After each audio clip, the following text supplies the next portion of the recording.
यदि tan 2a is equal to cot a minus 18 degree, जहाँ 2a एक न्यून कोण है, एक्यूट एंगल है, तो हमें a का वैल्यू फाइंड करना है।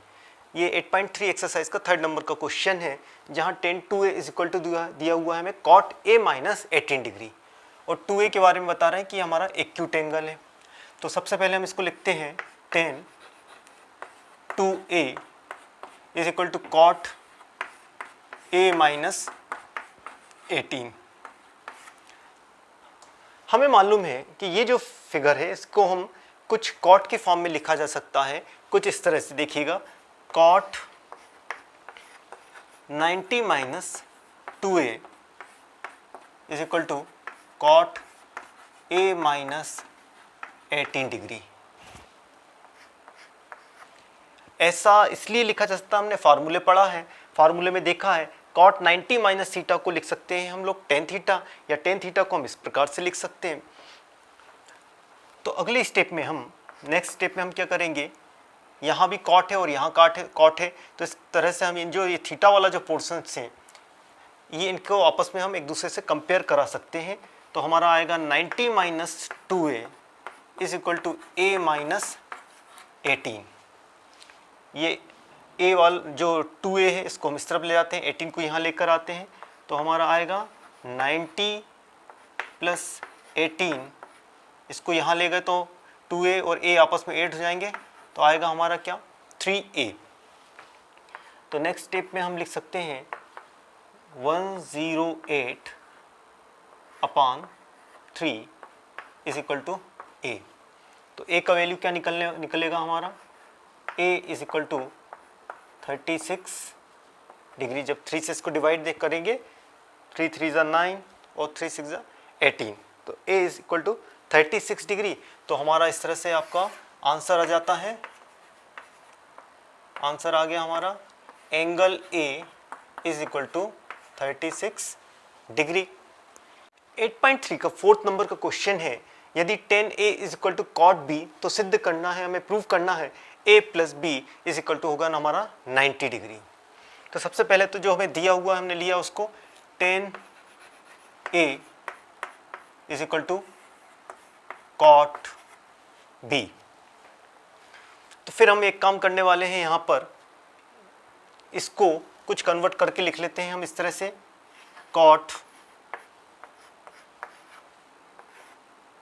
90 minus a is equal to cot b। फिर वही, यहाँ भी cot आ गया, यहाँ भी cot आ गया। इसका फ़ायदा हमें क्या मिलेगा कि ये दोनों पोर्शंस हमारे कैसे हो जाएंगे, इनको कंपेयर किया जा सकता है, एक दूसरे से तुलना की जा सकती है। तो हम नेक्स्ट स्टेप में यही करेंगे, 90 minus a is equal to b।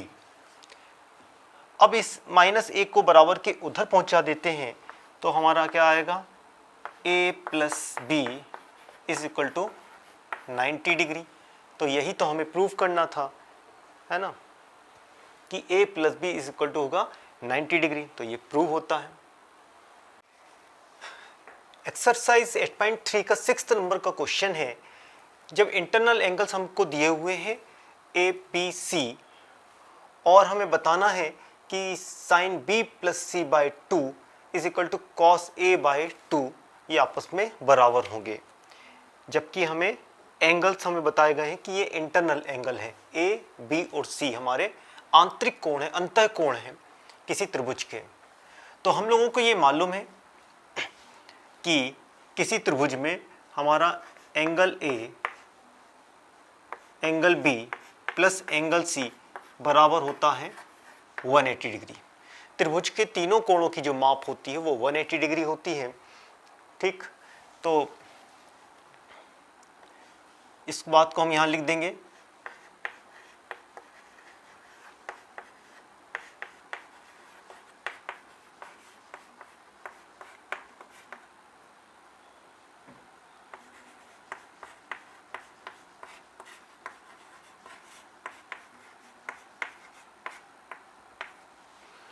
तो angle A plus angle B plus angle C is equal to होगा 180 डिग्री। और जो हमें प्रूव करके लाना है, जैसे आप ये देख रहे हो sine B plus C by 2 is equal to cos A by 2, तो हम इसको इस तरह से पहले सेट करते हैं, जो हमें पता है उसको हम कुछ इस प्रकार से लिखते हैं।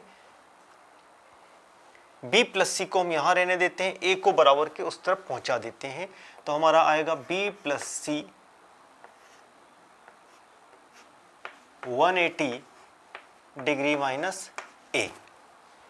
अब आप लोग देख रहे हैं इसके बाद अपान में 2 दिख रहा है, इसके अपान में 2 दिख रहा है, तो हम एक काम करेंगे, दोनों साइड में हम 2 से डिवाइड कर देंगे।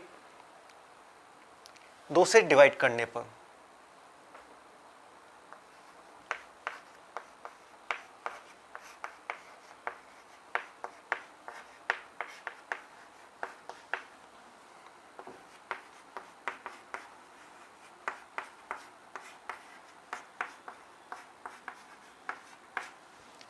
तो बोथ साइड हमने क्या किया, 2 से डिवाइड कर दिया, तो क्या आएगा हमारा b plus C by 2 180 degree minus a by 2। इसको थोड़ा सा हम सेपरेट, जैसा इसमें दिया हुआ था हमारा a बाई 2 अलग से दिया हुआ है, तो सेम इसमें भी हम इस प्रकार से कर लेते हैं। b plus C by 2 separate कर दिया, तो आ जाएगा हमारा 90 डिग्री माइनस a बाय 2। ये जो हमारा फिगर आ रहा है, अब काफ़ी हद तक ये मैच कर रहा है हमारा। b प्लस सी बाई 2 ये दिख रहा है, 90 डिग्री तो नहीं दिख रहा, लेकिन ये a बाई 2 हमें दिख रहा है। हम एक काम यदि करें, दोनों पक्षों में यदि साइन ले लें, दोनों पक्षों में साइन ले लें, जो त्रिकोणमिति में जो हमारा साइन होता है, तो फिर हमारा ये इस तरह से लिखा जा सकता है, sine b plus C by 2 sine 90 minus a by 2। जब दोनों पक्षों का हम साइन लेते हैं, तो हमारा क्या जाता है, sine b plus C by 2 is equal to sine 90 minus a by 2। अब देखिएगा, sine b plus C by 2, b plus C by 2, इसको तुम इसी तरह से लिखा रहने देते हैं। ये जो है हमारा साइन 90 माइनस थीटा, ये फार्मूला किसका हो सकता है, साइन 90 माइनस थीटा को हम क्या लिखते हैं, cos theta. Sine 90 minus theta को क्या लिखते हैं, कॉस थीटा। तो यहाँ हम क्या लिख सकते हैं, कॉस a बाई 2। ठीक, तो इस तरह से हमारा आ जाएगा कॉस a बाई 2। तो ये हमारा प्रूव होता है। हमने ये इसको प्रूव करने के लिए कि sine b plus C by 2 बराबर होगा कॉस a बाई 2 को, तो हमने ये ट्राइंगल्स के तीनों जो आंतरिक कोण होते हैं, इंटरनल जो एंगल होते हैं, उनका योग 180 डिग्री लेते हुए हमने इसको प्रूव किया है, जो क्वेश्चन ने बोला था। एक्सरसाइज 8.3 का 7th नंबर का क्वेश्चन है, sine 67 degree plus cos 75 degree को 0 डिग्री और 45 डिग्री के एंगल्स के कोणों के त्रिकोणमिति अनुपात के पदों में व्यक्त करिए। इसमें बोलने का मतलब ये है कि साइन 67 प्लस कॉस 75 डिग्री को, ये जो दिया हुआ है, इन दोनों का जो टोटल आ रहा है हमारा, ये जो टोटल आएगा, उसको हमें 0 डिग्री और 45 डिग्री, 0 डिग्री से 45 डिग्री के जो कोणों के त्रिकोणमिति अनुपात के पदों में हमें व्यक्त करना है। मतलब कि इसका और ये जो 0 डिग्री से 45 डिग्री के बीच का वैल्यू यदि हम रखें, तो एक तरह से उनका जो वैल्यू हमें सेम प्राप्त हो, हमें ये कंडीशन ढूंढना है। तो हम एक काम करेंगे, जो दिया हुआ है सबसे पहले उसको लेंगे साइन 67 और लेंगे कॉस 75 डिग्री। हम लोग 90 में से 90 डिग्री में से क्या माइनस करें, कौन सा फिगर माइनस करें कि 67 आ जाए, तो हमें लगता है शायद 23 डिग्री को यदि हम माइनस करेंगे, ठीक, तो हमारा 67 डिग्री आ जाएगा। 90 डिग्री में से 23 माइनस करेंगे तो 67 डिग्री आ जाएगा। सेम इसी प्रकार इसको भी हम लिख लेते हैं, इसको लिख लेते हैं हम cos 90 माइनस 15। अगर आप 90 में से 15 को माइनस करोगे तो 75 डिग्री आ सकता है। 90 माइनस 15 तो आ जाएगा 75 डिग्री। सेम ऐसे ही 90 डिग्री माइनस 23 तो आ जाएगा 67। अब हम लोगों को मालूम है sine 90 minus theta. Sine 90 minus theta का फॉर्मूला क्या होता है हमारा, कॉस 23